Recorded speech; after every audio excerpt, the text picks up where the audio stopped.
रामायण में हनुमान जी जब भी बोलते थे तो उनके दुश्मनों को भी उन्हें ध्यान से सुनना पड़ता था। जब हनुमान जी और रावण का आमना सामना हुआ तो स्वर्ग में मौजूद देवतागण भी उनकी बातों को सुनकर प्रभावित हुए। आज हम इस शो के जरिए हनुमान जी और रावण के बीच हुए संवाद के बारे में विस्तार से जानेंगे। अक्सर लोगों को लगता है कि हनुमान जी और रावण के बीच सिर्फ एक बार ही संवाद हुआ है, लेकिन इसके बाद भी वो दोनों एक बार और मिले थे। चलिए चलते हैं इस शो की तरफ।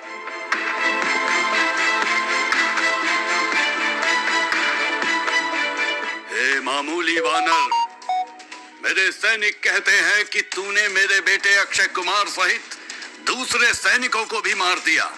सच बता, तेरे अंदर ये मायावी शक्तियां कहां से आईं? क्योंकि एक वानर उछल कूद करने के अलावा कुछ नहीं कर सकता। हे लंकापति रावण, सबसे पहले आपको प्रणाम। आपका कथन सर्वथा सत्य है। मैं तुच्छ सा वानर हूँ, मेरे पास कोई शक्तियां नहीं है और ना ही आप राक्षसों जैसा मायावी हो। लेकिन मेरे ऊपर प्रभु श्री राम की कृपा है। उनकी कृपा से ही मैं आपके सैनिकों को मार पाया। जब हनुमान जी ने रावण को ये बात बोली तो रावण गुस्से से तिलमिला उठा। ये पहली बार था जब रावण और हनुमान जी का आमना सामना हो रहा था। इसके बाद हनुमान जी और रावण के बीच दिलचस्प बातचीत हुई। कहते हैं कि रावण के अहंकार भरे सवालों का हनुमान जी जिस चतुराई के साथ जवाब दे रहे थे, उसे सुनकर पूरी सभा अचंभे से भर गई थी। लेकिन उसके बारे में बात करने से पहले चलिए जानते हैं कि हनुमान जी कौन थे और कैसे वो रामायण के सबसे महत्वपूर्ण किरदारों में से एक थे। दुनिया चले ना श्री राम के बिना, राम जी चले ना हनुमान के बिना। अक्सर भगवान को भक्तों की तुलना में भक्त से ऊंचा स्थान दिया जाता है, लेकिन हनुमान जी एक ऐसे भक्त हैं जिसे साक्षात भगवान ही माना जाता है। जितनी पूजा राम जी की जाती है, उतनी ही पूजा उनके भक्त हनुमान जी की भी की जाती है।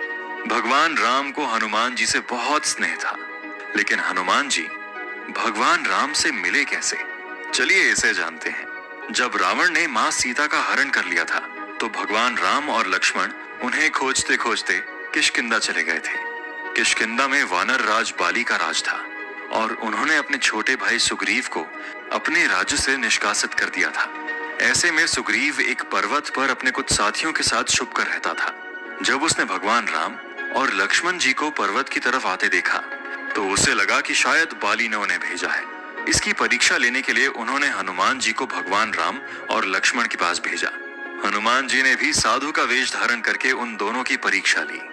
जब उन्हें पता चला कि ये तो साक्षात भगवान श्री राम है, तो हनुमान जी ने श्री राम जी को गले से लगा लिया। उसके बाद उन्होंने न सिर्फ भगवान राम को सुग्रीव से मिलवाया, बल्कि उन्हें ये भी बताया कि उनके पास मां सीता के आभूषण हैं, जो उन्होंने पुष्प विमान से नीचे फेंक दिए थे। सुग्रीव और श्री राम में मित्रता कराने का श्रेय भी हनुमान जी को ही जाता है। इसी मित्रता के कारण श्री राम ने सुग्रीव के भाई बाली का वध किया और सुग्रीव ने भी रावण से लड़ने के लिए अपनी सेना भगवान राम को सौंप दी। भगवान राम ने सुग्रीव की सेना को मां सीता को खोजने के लिए अलग अलग दिशाओं में भेज दिया। हनुमान जी भी दूसरे वानरों के साथ दक्षिण दिशा की ओर चल पड़े। उन्होंने ये प्रण लिया था कि वो मां सीता को खोज कर ही श्री राम से वापस मिलेंगे, लेकिन अगर वो फिर भी इस काम में असफल रहते हैं तो अपने प्राण त्याग देंगे। आगे के एपिसोड में हम जानेंगे कि कैसे हनुमान जी ने न सिर्फ मां सीता की खोज की, बल्कि वो किस प्रकार से रावण से मिलते हैं।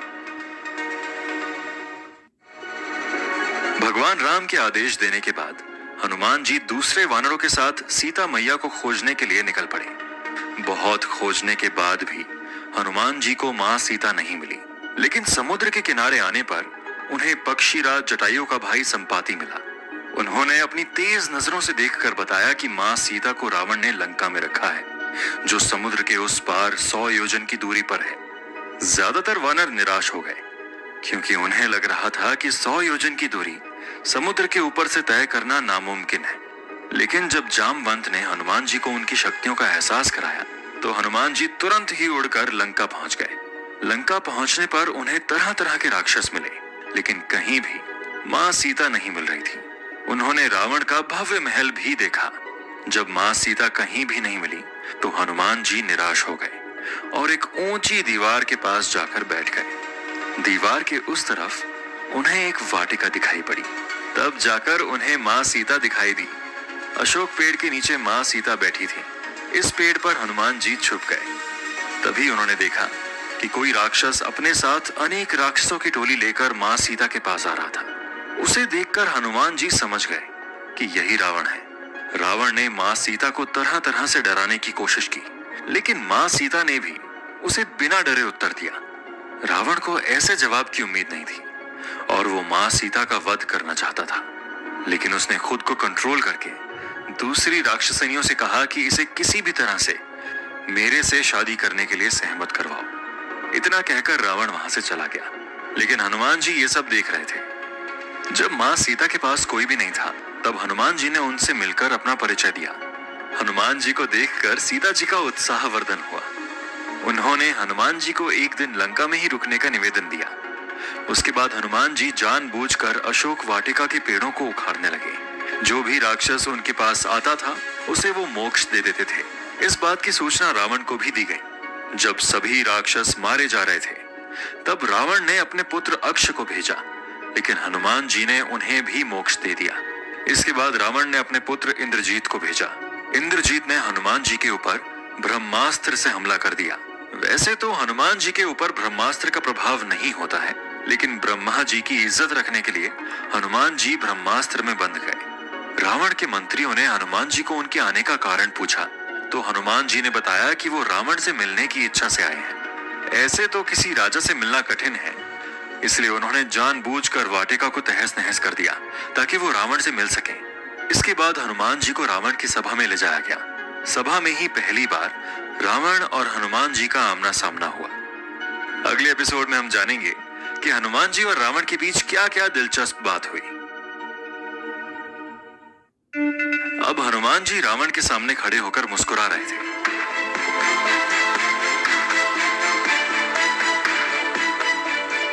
इस वानर से डर रहे थे। इसमें ऐसी कौन सी विशेषता है जो इसने अक्षय कुमार जैसे महायोद्धा को मार डाला? जब रावण के बेटे इंद्रजीत ने हनुमान जी की शक्तियों के बारे में बताया, तो रावण ने हनुमान जी से सीधे ही पूछा, कौन है तू वानर, और हमारे सैनिकों को तूने क्यों मारा? महाराज, मैं भूखा था और भूखे इंसान को अपनी भूख मिटाने का पूरा हक है। मैं 100 योजन समुद्र को पार करके आया था और इसकी वजह से मैं काफी थक गया था। इसलिए अशोक वाटिका में आराम करते हुए मुझे फल दिखे और मैं उन्हें खाने लगा, लेकिन आपके सैनिकों ने मेरे ऊपर हमला कर दिया। मुझे अपनी रक्षा हेतु उन्हें मारना पड़ा। जो युद्ध की इच्छा से आते हैं उन्हें मारना अधर्म नहीं होता है महाराज। अच्छा, लेकिन मेरे पुत्र अक्षय को मारते समय क्या तुम्हें मेरा भय नहीं था? शायद तूने मेरे पराक्रम के कारनामे नहीं सुने हैं। मैं अच्छे से जानता हूं महाराज कि आप कौन हैं। आप वही हैं जिसे बाली ने 6 महीने तक अपनी कांख में दबा कर रखा था। आप वही हैं जिसने एक साधु का वेश बनाकर एक स्त्री का हरण किया है। आपकी कीर्ति तो सारे जगत में व्याप्त है। वानर, अपनी जीवा पर लगाम लगा, वरना तू मारा जाएगा। इतना कहकर रावण ने सैनिकों को आदेश दिया कि हनुमान जी की जीभ काट ली जाए, लेकिन सभा में मौजूद लोगों ने कहा कि पहले इससे आने का कारण पूछना चाहिए। तब रावण फिर से बोल पड़ा, उत्पाती वानर, तू किस प्रयोजन से लंका में आया है? सच बता, वरना तेरा वध होना निश्चित है। आपको इतना कष्ट करने की जरूरत नहीं है महाराज। अभी बता देता हूं कि मैं कौन हूं। मैं वानर राज केसरी का पुत्र और पवन देव का मानस पुत्र हनुमान हूं, जिनके आगे तीनों लोग अपना शीश झुकाते हैं। वैसे रघुकुल शिरोमणि श्री राम का मैं दूत हूं, जिनकी पत्नी मां सीता को तुम छल से हर लाए हो। उन्हीं सीता माता का पता लगाने और आपसे मिलने में आया हूं। मैंने सीता माता के दर्शन कर लिए हैं और आपसे मिलने के लिए ही मैंने ये नाटक रचा था, क्योंकि ब्रह्मा जी के वरदान के अनुसार कोई भी मुझे बांध नहीं सकता है। मैं तो ये देखने चला आया कि महर्षि पुलस्त्य के वंश में ऐसा कौन सा कलंकित इंसान है जिसने ये काम किया है। ऐसा कौन सा मूर्ख है जो श्री राम से बैर करने का साहस करता है। तू एक साधारण मानव की शक्ति से रावण को डराने आया है। रावण जिसे ब्रह्मा और भगवान शंकर का वरदान प्राप्त है। तुमने अपनी कठिन तपस्या के बल पर इतनी शक्तियां अर्जित की हैं, लेकिन तुम अपनी शक्तियों का दुरुपयोग कर रहे हो। अगर तुम इन शक्तियों का प्रयोग धर्म के कार्यों को छोड़कर अधर्म के कार्यों में करोगे तो सिर्फ तुम्हारा अहित ही होगा। इसीलिए धर्म का मार्ग छोड़कर तुम श्री राम की शरण में आ जाओ। श्री राम के अंदर इतनी करुणा भरी है कि वो तुम्हें तुरंत ही अपनी शरण में लेकर माफ कर देंगे। क्या अब मुझे वानर जैसी छोटी जाति से भी सीखना पड़ेगा? बात यह है कि राम डर गया है और इसीलिए उसने तुम्हें मेरे साथ संधि करने भेजा है। शायद आपने श्री राम की शक्तियों को नहीं पहचाना है। महाराज, अभी भी समय है, संभल जाइए, वरना आपका पूरे कुल के साथ नाश हो जाएगा। बस बहुत हो गई ये सब बातें। ब्रह्मा जी के आशीर्वाद से मुझे देव, दानव, गंधर्व कोई भी नहीं मार सकता है। महाराज, आप ये भूल गए कि भगवान श्री राम मानव हैं और सुग्रीव वानर। ऐसे में वो लोग आपको जरूर मार सकते हैं। आप इसे मेरी अंतिम चेतावनी समझिए। मैं चाहूं तो अभी आपको मृत्यु दंड दे सकता हूं। मृत्यु दंड कौन किसको देगा ये अभी तय हो जाएगा। इस वानर का अभी के अभी सर काट दिया जाए। जब रावण ने क्रोध में आकर ऐसा बोला तो विभीषण ने उन्हें समझाया कि एक दूत है, इसलिए इसका सिर काटना उचित नहीं है। ऐसे में रावण ने कहा कि हर वानर को अपनी पूंछ बहुत प्यारी होती है, इसलिए इसकी पूंछ में आग लगाकर पूरी लंका में घुमाया जाए, ताकि जब ये वापस अपने लोगों के पास जाए तो शर्मिंदा हो जाए। लेकिन शर्मिंदा होने की बारी रावण की थी। जैसे ही हनुमान जी की पूंछ में आग लगाई गई, उन्होंने उछल कूद करते हुए पूरी लंका में आग लगा दी और पूरी लंका धूं-धूं कर जलने लगी। ऐसा नहीं था कि इसके बाद हनुमान जी और रावण के बीच में संवाद नहीं हुआ। इसके बाद भी एक बार युद्ध के समय रावण और हनुमान जी का आमना सामना हुआ। उसके बारे में हम अगले एपिसोड में जानेंगे। अक्सर लोग हनुमान जी और रावण के बीच हुए उस संवाद के बारे में जानते हैं जो रावण की राजसभा में हुई थी, लेकिन इसके अलावा भी उन दोनों ने युद्ध के मैदान में संवाद किया था। ये संवाद सिर्फ संवाद ना होकर एक दूसरे को चुनौती भी थी।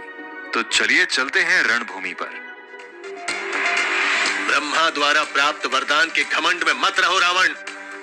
वानरों के हाथ से होने वाली तुम्हारी मृत्यु को कोई नहीं रोक सकता है। मैं अपनी शक्तिशाली मुट्ठी की एक ही चोट से तुम्हें मार डालूंगा। मैं तुम्हें आमंत्रित करता हूँ कि तुम निर्भीक होकर मुझ पर एक बार प्रहार करो, नहीं तो मैं तुम्हारा वध कर दूंगा। तुम व्यर्थ की बातें क्यों करते हो? क्या तुम्हें याद नहीं कि मैंने कितनी सरलता से तुम्हारे पुत्र अक्षय कुमार का वध किया था? हनुमान जी और रावण के बीच कुछ इस तरह की वार्तालाप चल रही थी। दरअसल भगवान राम और रावण की सेना के बीच भयानक युद्ध शुरू हो चुका था। सभी योद्धा अपने पराक्रम दिखा रहे थे। लक्ष्मण जी भी एक एक तीर से अनेक सैनिकों को मार रहे थे। ऐसे समय में रावण लक्ष्मण जी के साथ युद्ध करने जा रहा था। हनुमान जी उनके साथ थे। जब हनुमान जी ने रावण को ललकार कर उनके बेटे को मारने की बात याद दिलाई तो रावण ने तुरंत ही गुस्से में हनुमान जी की छाती पर प्रहार किया। उसे लगा था कि उसके एक मुक्के से हनुमान जी के प्राण चले जाएंगे, लेकिन रावण के प्रहार से हनुमान जी कुछ क्षणों के लिए थोड़े बेचैन जरूर हुए, लेकिन उसके बाद वो वापस से उतनी ही शक्ति के साथ युद्ध करने के लिए तैयार हो गए। इसके बाद उन्होंने पूरी ताकत से रावण के सीने पर मुक्के से वार किया, जिसकी वजह से रावण को सांस लेने में दिक्कत हो रही थी। वो ठीक उस तरह से नाचने लगा था जैसे धरती के हिलने पर पर्वत नाचने लगते हैं। ये नजारा देखकर सभी साधु संत और देवता भी उत्साहित हो गए थे। इसके बाद रावण बेहोश भी हो गया था। यहाँ एक बात सोचने वाली है कि हनुमान जी ने रावण के होश आने पर उस पर दोबारा प्रहार नहीं किया, लेकिन होश आते ही तुरंत उसे युद्ध के लिए ललकारा। रावण भी हार मानने वालों में से नहीं था।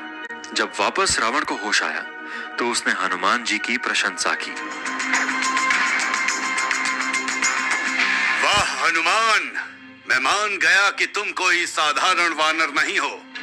मैं मानता हूं कि तुम शक्तिशाली हो और तुम्हारे अंदर साहस की कोई कमी नहीं है। तुम मेरे साथ लड़ने लायक हो। अरे रावण, मुझे अपने ऊपर लज्जा आ रही है, क्योंकि मेरे मुक्के मारने के बाद भी तुम जीवित कैसे बच गए। लेकिन ठीक है, अब तुम्हारी बारी है।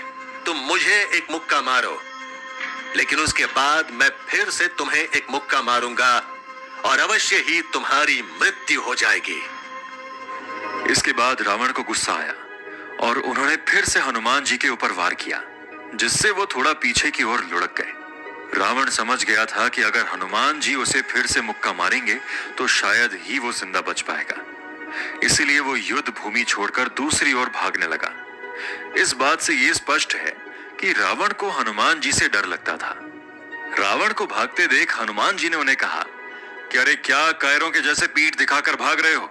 क्षत्रियों के जैसे युद्ध करो और वीर गति प्राप्त करके पूरे सम्मान के साथ युद्ध भूमि से विदा लो। लेकिन रावण इतना सुनने के बाद भी वहां से भाग खड़ा हुआ। मौके का फायदा उठाकर रावण पहले नील और उसके बाद लक्ष्मण जी के साथ युद्ध कर रहा था। तभी रावण ने ब्रह्मा जी की दी हुई बर्छी से लक्ष्मण जी की छाती पर हमला कर दिया। बर्छी एक तरह का हथियार होता है, जिसके हमले की वजह से वो गिर गए। रावण तुरंत ही उन्हें उठाकर अपने साथ ले जाना चाहता था, लेकिन इसी बीच फिर हनुमान जी आ गए। उन्होंने एक बार फिर से रावण को जोरदार मुक्का मारा। कहते हैं कि ये मुक्का इतना शक्तिशाली था कि रावण कुछ समय के लिए बेहोश हो गया और खून की उल्टियां करने लगा। उसके चेहरे, नाक, हाथ, आंख, कान सब जगह से खून आ रहा था। लगभग 24 मिनट तक बेहोश रहने के बाद जब उसे होश आया तो वो ठीक से खड़े नहीं हो पा रहा था। वो किसी तरह अपने रथ तक पहुंचा। रावण को इस हालत में देखकर सभी वानर खुशी से चिल्ला उठे। तब तक श्री राम उससे युद्ध करने के लिए तैयार हो गए थे। हनुमान जी ने भगवान राम को अपने कंधे पर उठाया। श्री राम ने रावण को अधमरा करके वापस भेज दिया। इस तरह से जब भी हनुमान जी और रावण का आमना सामना हुआ है, हमेशा हनुमान जी ही जीते हैं, चाहे वो शारीरिक बल से हो या अपनी हाजिर जवाबी से। हनुमान जी रावण से हमेशा ही 10 कदम आगे रहे हैं। दोस्तों, अभी हमने सुना कि कैसे हनुमान जी सिर्फ संवादों के जरिए ही रावण को मात दे रहे थे। साथ ही साथ जब लड़ने की बात आई तो भी वो पीछे नहीं रहे। चलिए अब समझते हैं कि हम उनसे क्या सीख सकते हैं। सबसे पहले हमें ये समझना है कि आपके सामने चाहे कितना भी शक्तिशाली इंसान क्यों ना हो, लेकिन अगर आप सच का साथ दे रहे हैं तो आपको डरने की जरूरत नहीं है। जैसे हनुमान जी लंका के राजा रावण के सामने उसकी ही राजसभा में बेबाक होकर बोल रहे थे। दूसरी बात हम हनुमान जी से ये सीख सकते हैं कि चाहे कोई आपका दुश्मन ही क्यों ना हो, लेकिन आपको उसे सम्मान देकर ही बात करना चाहिए। जब हनुमान जी ने शुरुआत में रावण से बात की तो उसे युद्ध के लिए चुनौती ना देकर श्री राम की शरण में जाने के लिए कहा, लेकिन युद्ध के मैदान में उन्होंने रावण को युद्ध के लिए ललकारा। मतलब हनुमान जी को अच्छे से पता था कि किस समय पर कौन सी बात करनी है। ये बात हम उनसे सीख सकते हैं। हमें सिचुएशन के अकॉर्डिंग ही लोगों से बात करनी चाहिए। दोस्तों, अगर आपको हनुमान जी और रावण का संवाद सुनकर मजा आया और आगे भी आप ऐसे ही संवाद सुनना चाहते हैं तो हमें कमेंट में लिखकर बता सकते हैं कि अगले शोज में आप किन लोगों का संवाद सुनना पसंद करेंगे।